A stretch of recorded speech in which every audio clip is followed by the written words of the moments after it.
Hey everyone, welcome back. Today I'll be talking about common mistakes that I've seen on a lot of science fair boards. And today will be kind of a quicker video, and hopefully you don't repeat any of these mistakes because I'm guilty of some of them too, and it took me a long time to learn these lessons that I hope I'll be able to share to you. So first is to not display your abstract on the board, not have an abstract section or a summary section. That's not allowed according to display and safety.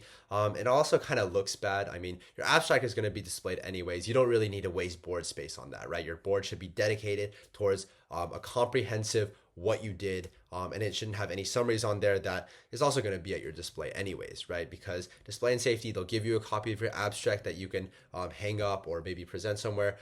That's all fine. Just don't have it on your board, right?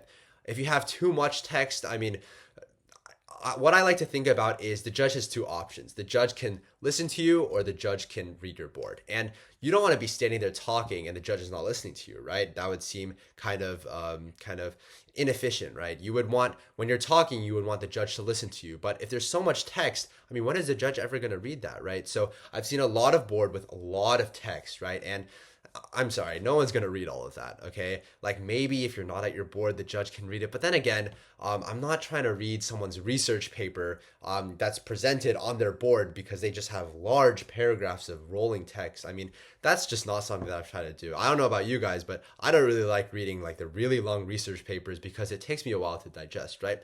But you know what's easier to digest?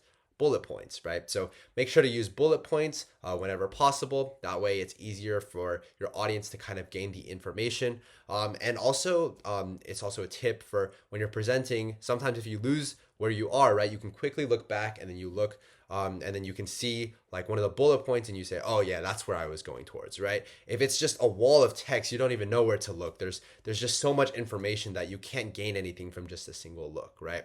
So you don't need to include everything on your board. Not everything is important. Remember, the judge is just trying to get a good feel of what you did in the project, not how to replicate it, right? So that's the judge's idea.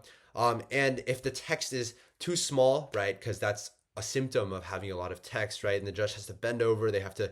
I mean, that's just not going to work, right? The judge can only do so much at once, and we want to make the job as easy as possible for the judge. So include bigger text, and don't try to include everything on your board. And I guess that's kind of the tips and common mistakes that I've seen.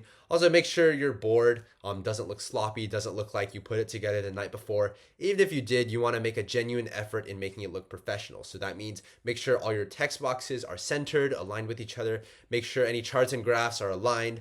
Make sure that they're a good color. Make sure everything is readable, right? We want everything to be able to be absorbed by the judges. So yeah, overall, those are just some common mistakes that I've seen and I've learned through the years. But if you have any questions, I mean, my email is always open and you can ask. But generally speaking, just avoid these common mistakes and you'll be fine. So thank you very much for listening. And next time I'll be going over some examples of good boards.